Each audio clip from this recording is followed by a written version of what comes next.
Hello and welcome everyone. आज के session में हम HTML से रिलेटेड कुछ और टॉपिक कवर करेंगे, जिसमें हम देखेंगे कि कैसे HTML के अंदर हम किसी भी टैग में स्टाइल एट्रीब्यूट का कैसे यूज़ करेंगे। ठीक है, तो स्टाइल एट्रीब्यूट को यूज़ करने के बहुत सारे डिफरेंट डिफरेंट सिनेरियोज आपको प्रोजेक्ट्स में मिल सकते हैं, जहाँ पे अलग अलग कंडीशंस के अकॉर्डिंग आपको कुछ स्टाइल एट्रीब्यूट का यूज़ करना होगा। ठीक है, तो उसका एक्चुअल पर्पस क्या है, कैसे उसको हम यूज़ करते हैं, वो सारी चीज़ हम इसमें कवर करेंगे। और मेनली हम तीन तरह के सिनेरियो कवर करेंगे, जिसमें हम पहले स्टाइल एट्रीब्यूट की हेल्प से टेक्स्ट के कलर में चेंज करके देखेंगे कि कैसे टेक्स्ट का कलर चेंज हो सकता है स्टाइल एट्रीब्यूट से।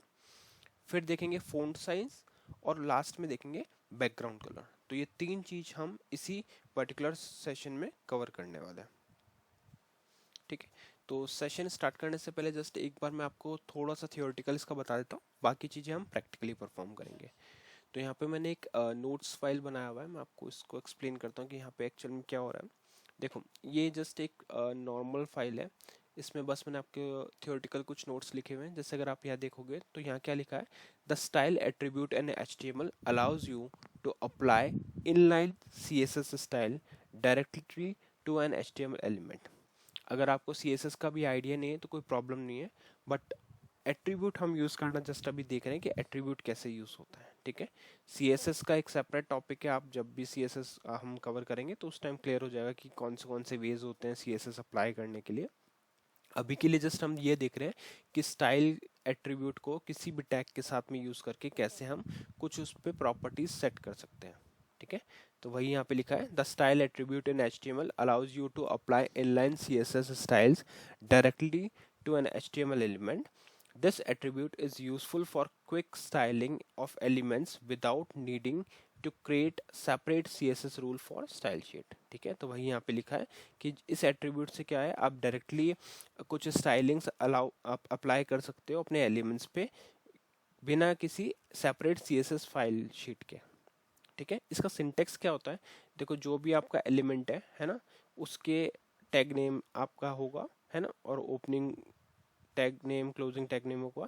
ओपनिंग टैग नेम के अंदर ही हम स्टाइल का यूज करते हैं, तो आपको इस तरह से लिखना स्टाइल इक्वल, और फिर यहाँ पे आता है प्रॉपर्टी और उसकी वैल्यू। तो ये बस एक सिंटेक्स है ना, प्रॉपर्टी क्या है वो मैं बताऊंगा, वैल्यू कैसे स्पेसिफाई करना है, ये सारी चीज़ें हम देखते हैं। तो अभी के लिए मैं इसको क्लोज करता हूँ। ये हमारा एक बेसिक प्रोग्राम हमने अभी क्रिएट करके रखा हुआ है, जिसमें जो HTML का बेसिक सिंटेक्स है इतना हम ऑलरेडी डिस्कस कर चुके हैं यहाँ तक के सेशन में। तो अगर आप लोगों ने पहले वाले सेशंस नहीं देखे हैं तो आप पहले स्टार्टिंग से इस सीरीज़ को फॉलो कर सकते हैं, क्योंकि ये सारे जो सेशंस है एक प्रॉपर सीक्वेंस में, तो सीक्वेंस फॉलो करने से आपको ये टॉपिक और भी ज़्यादा ईजिली समझ में आएंगे। ठीक है, मेनली आज का हमारा टॉपिक क्या है, मेनली हमारा टॉपिक है कि कैसे हम स्टाइल एट्रीब्यूट को यूज़ करेंगे किसी भी एलिमेंट के लिए HTML में। और उसमें भी हम तीन टॉपिक कवर करेंगे। पहले हम देखेंगे कैसे टेक्स्ट कलर को चेंज किया जा सकता है स्टाइल एट्रीब्यूट से, फिर देखेंगे फ़ॉन्ट साइज को कैसे चेंज किया जा सकता है, और फिर लास्ट में देखेंगे बैकग्राउंड कलर को कैसे चेंज किया जा सकता है। ठीक है, तो ये पूरी चीज़ें हम इसमें कवर करेंगे। तो अभी एट प्रेजेंट अभी हमने इसमें ऐसा कोई कोड लिखा नहीं है, तो मैं इसको डायरेक्टली रन करके दिखाता हूँ। तो यहाँ पे मैं अगर आपको इसको ब्राउज़र पे रिफ्रेश करके दिखाऊँ अपने पेज, तो अभी के लिए यहाँ पे सिर्फ ये लिखा हुआ रहा है HTML बाय टेक्सचर। बाकी चीज़ें हम ऐड करते हैं और देखते हैं कि कैसे स्टाइल उसके साथ में यूज़ होगा। तो सबसे पहले तो हमें कुछ इसमें टेक्स्ट लिखना है ना, तो टेक्स्ट लिखने के लिए एक काम करते हैं, पैराग्राफ बनाते हैं। पी टैग हमने ऑलरेडी डिस्कस किया था, तो यहाँ पे पी लिख के मैंने इसको पी टैग से पी टैग बना दिया। ठीक है, पी टैग बनाने के बाद में इसको आप यहाँ पे एक एंटर दे सकते हो, और इधर जो भी टेक्स्ट आपको लिखना है वो आप टेक्स्ट लिख सकते हो। फॉर एग्जांपल मैं अभी लिखता हूँ वेलकम टू दी टेक शर्मत पॉडकास्ट। ठीक है, तो ये मैंने जस्ट एक टेक्स्ट यहाँ पे डाल दिया कि वेलकम टू द टेक शर्मत पॉडकास्ट। ठीक है, ये अब इसको अगर अपन एट प्रेजेंट यहाँ पे डायरेक्टली इसको यहाँ से इसको एक कोटेशन हटाते हैं हम, और इसको सेव करते हैं। Ctrl+S से मैंने सेव किया, रिफ्रेश करेंगे टैब ब्राउज़र पे जाके, तो अभी हमारे पास ये टेक्स्ट लिखा हुआ रहा है, वेलकम टू द टेक शर्मत पॉडकास्ट। तो एट प्रेजेंट अभी तक हमने इस पर कोई स्टाइलिंग अप्लाई नहीं करी है ना। अब हम देखते हैं कि स्टाइल अप्लाई करने से क्या होगा। तो सिंपली इस चीज़ को हम वापस से कॉपी करते हैं, रीराइट नहीं करेंगे, और यहाँ पे या फिर एक जगह पे यहाँ पे हम मेंशन कर देते हैं विदाउट, तो ये हो गया हमारा विदाउट स्टाइलिंग, स्टाइल एट्रीब्यूट। ठीक है, ये आ गया अपना बिना स्टाइल एट्रीब्यूट के। अब इस चीज़ को कॉपी करेंगे और फर्स्ट जो हमारा मैं आपको प्रॉपर्टी और वैल्यू अप्लाई करना बताता हूँ, तो यहाँ पे इसको करके कॉपी पेस्ट कर दिया। अब यहाँ पे आएगा विद फ़ॉन्ट कलर। ठीक है, इसको अपन यहाँ से हटा देते हैं और यहाँ पे लिख देंगे फ़ॉन्ट कलर। बट अभी तक हमने इसमें कोई कलर अप्लाई नहीं किया। इसको सेव करते हैं, नॉर्मली इसको रिफ्रेश करते हैं, तो फर्स्ट वाले में आ रहा है विदाउट स्टाइल एट्रीब्यूट और सेकंड वाले में आ रहा है विद फ़ॉन्ट कलर।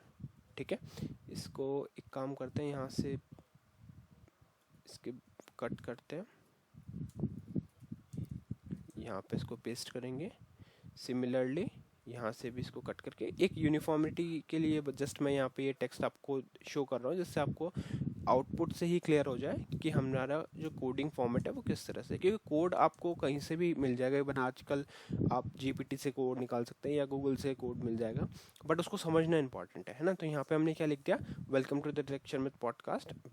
यहाँ पे आ गया फर्स्ट वाले विदाउट स्टाइल एट्रीब्यूट, सेकंड आ गया विदाउट विद फ़ॉन्ट कलर। ठीक है, तो यहाँ पे हम विद फ़ॉन्ट कलर डालते हैं। अभी हमने अप्लाई नहीं किया, जस्ट एक टेक्स्ट डाला है। अब इसको फ़ॉन्ट कलर अप्लाई करेंगे।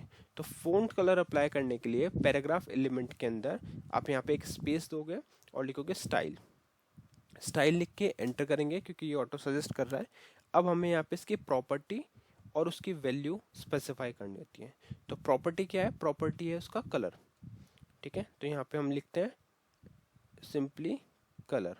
ठीक है, तो आपको यहाँ पे लिखना है कलर और एंटर करना है। कलर लिख के जैसे मैं एंटर करूँगा तो यहाँ पे आप देख रहे हो ऑटोमेटिकली मुझे ये कलर की लिस्ट शो कर रहा है कि इनमें से कौन सा कलर हमें अप्लाई करना है। तो फॉर एग्जांपल मुझे अभी के लिए अप्लाई करना है ब्लू कलर, तो सिंपली मैं यहाँ पे ब्लू पे सेलेक्ट कर लूँगा। ठीक है, जैसे हमने, या फिर आप मैनुअली यहाँ पे मेंशन भी कर सकते हो। अगर जैसे हम यहाँ पे लिखें तो वो ऑटोमेटिकली ब्लू ले आएगा इस तरह से, है ना। यहाँ पे ऑटो सजेस्ट कर रहा है, इस वजह से हमने वो डायरेक्ट लिस्ट से सेलेक्ट कर लिया। अदरवाइज आप नॉर्मली यहाँ पे ब्लू लिखोगे, इवन यहाँ पे आप सिलेक्शन भी कर सकते हो। ठीक है, तो ये सब VS कोड के साथ में कुछ फीचर्स हैं जो आपको वहाँ पे शो हो रहा है कि यहाँ से डायरेक्ट आप कलर सेलेक्ट भी कर सकते हो RGB वैल्यू के अकॉर्डिंग। ठीक है, इतना करके सिंपली सेव करेंगे और इसको रिफ्रेश करेंगे। तो जैसे ही हमने इसको रिफ्रेश किया तो आप दिख रहे हो फर्स्ट वाले में हमने कोई भी स्टाइल अप्लाई नहीं किया तो वो नॉर्मल आ रहा है। सेकेंड वाले में हमने स्टाइल अप्लाई किया, स्टाइल एट्रीब्यूट अप्लाई करके, और उसके साथ में उसका कलर सेट किया तो वो कलर यहाँ पे आ गया। ठीक है, उसी तरह से अगर इस कलर को चेंज करना है तो हम यहाँ से सिंपली इसको चेंज भी कर सकते हैं।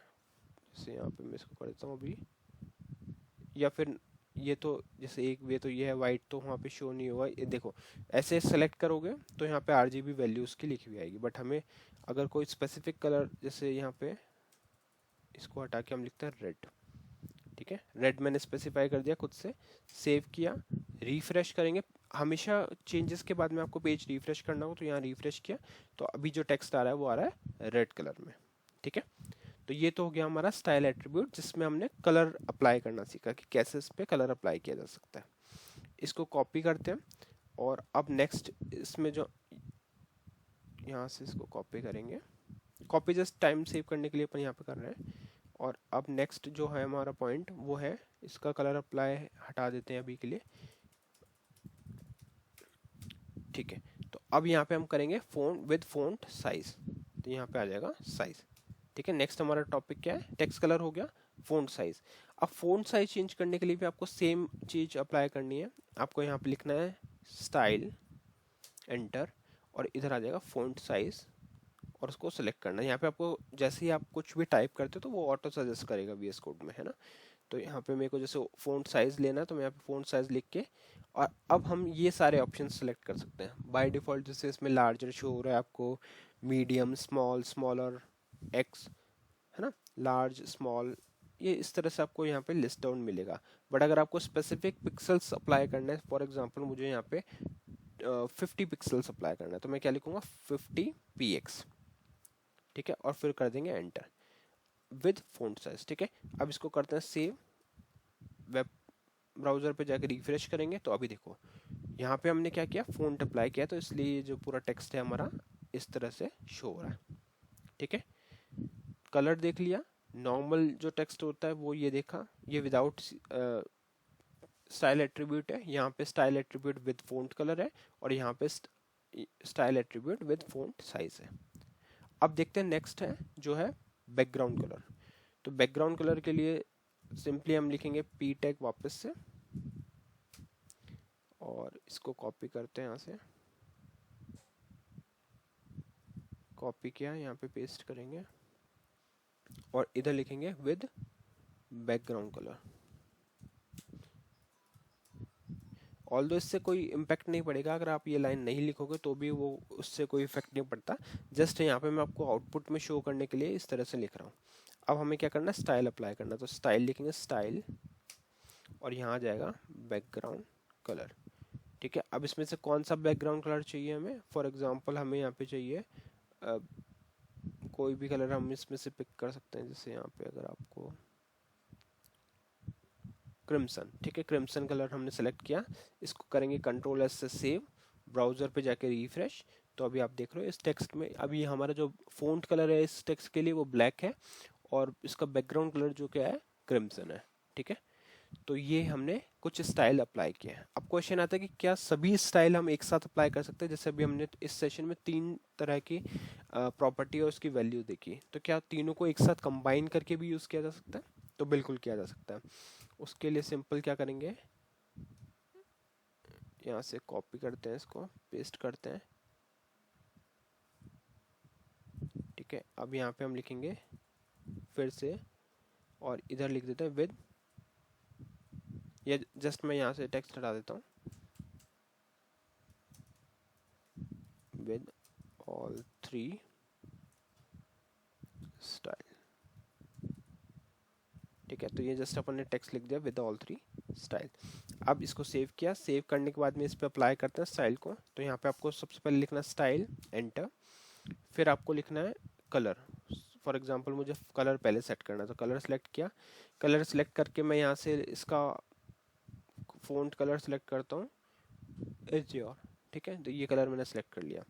फिर इसके बाद में जैसे यहाँ पे सेमीकोलन दिखेगा उसके बाद में आपको एक स्पेस देना है और नेक्स्ट जो प्रॉपर्टी है उसका नेम लिखना है। तो नेक्स्ट प्रॉपर्टी हो गया हमारा फ़ॉन्ट साइज। फ़ॉन्ट साइज लिया, फ़ॉन्ट साइज लेने के बाद में उसका साइज फॉर एग्जांपल मैं देता हूँ यहाँ पे 50 px। ठीक है, फिर स्पेस देंगे सेमीकोलन के बाद और नेक्स्ट प्रॉपर्टी जो है वो हमारी है बैकग्राउंड कलर। तो यहाँ पे आ गया बैकग्राउंड कलर और इधर हम बैकग्राउंड कलर दे देते हैं ब्लैक। ठीक है, तो ये सारे कॉम्बिनेशन हमने इस पर अप्लाई किए। क्या क्या, font size, font colour, colour, font size और उसका बैकग्राउंड कलर। इसको करके कंट्रोल एस से सेव करेंगे, रिफ्रेश करेंगे ब्राउज़र। जैसे ही हम ब्राउज़र रिफ्रेश करते हैं तो ये देखो इसमें हमने जो अब तक 3 स्टाइल एट्रीब्यूट्स देखे थे वो तीनों इस पर अप्लाई हो चुके हैं और अब हमारा टेक्स्ट कुछ इस तरह से शो हो रहा है। ठीक है, तो अब ये जो हमने साथ में नोट डाला तो उसका रीज़न यही है कि अब आपको आउटपुट से इस स्क्रीन पे समझ में आ रहा है कि कहाँ पे हमने क्या यूज़ किया। जैसे फर्स्ट वाला जो था उसमें हमने कोई भी स्टाइल एट्रीब्यूट यूज़ नहीं किया। ठीक है, सेकेंड जो टेक्स्ट हमारा आ रहा है उसमें हमने सिर्फ कलर अप्लाई किया। तो सिर्फ कलर अप्लाई करने पे वो कुछ इस तरह से हमने रेड कलर स्पेसिफाई किया। थर्ड वाली जो लाइन है वहाँ पे हमने फ़ॉन्ट साइज अप्लाई किया था 50 px, तो वो 50 px का आ गया। जरूरी नहीं है आपको हर बार 50 पिक्स यूज़ करना है, आप कुछ भी यहाँ पे अप्लाई कर सकते हो आपकी नीड के अकॉर्डिंग। फिर उसके बाद में इस वाले में हमने बैकग्राउंड कलर अप्लाई किया था। तो बैकग्राउंड के अकॉर्डिंग वो आपका फ़ॉन्ट कलर जो बाय डिफ़ॉल्ट था वही है ब्लैक और बैकग्राउंड कलर था। लास्ट वाले एग्जांपल में हमने क्या किया, हमने तीनों चीज़ों को एक साथ अप्लाई किया। हमने फ़ॉन्ट कलर सेट किया वाइट, कलर सेट किया वाइट, साइज़ किया 50 पिक्सल और बैकग्राउंड करा ब्लैक। तो वो इस तरह से शो हो रहा है। ठीक है, तो आई होप आज का ये पूरा सेशन आपको क्लियर हुआ होगा कि कैसे हमने स्टाइल एट्रीब्यूट अप्लाई किया HTML एलिमेंट पे और उसमें हमने 3 टॉपिक कवर किए कि कैसे हम टेक्स्ट के कलर को चेंज कर सकते हैं, फ़ॉन्ट साइज और उसके बैकग्राउंड को। ठीक है, तो आई होप आज का ये पूरा टॉपिक क्लियर हुआ होगा। नेक्स्ट सेशन में हम इससे रिलेटेड और भी टॉपिक्स डिस्कस करेंगे। So thank you for watching texture method.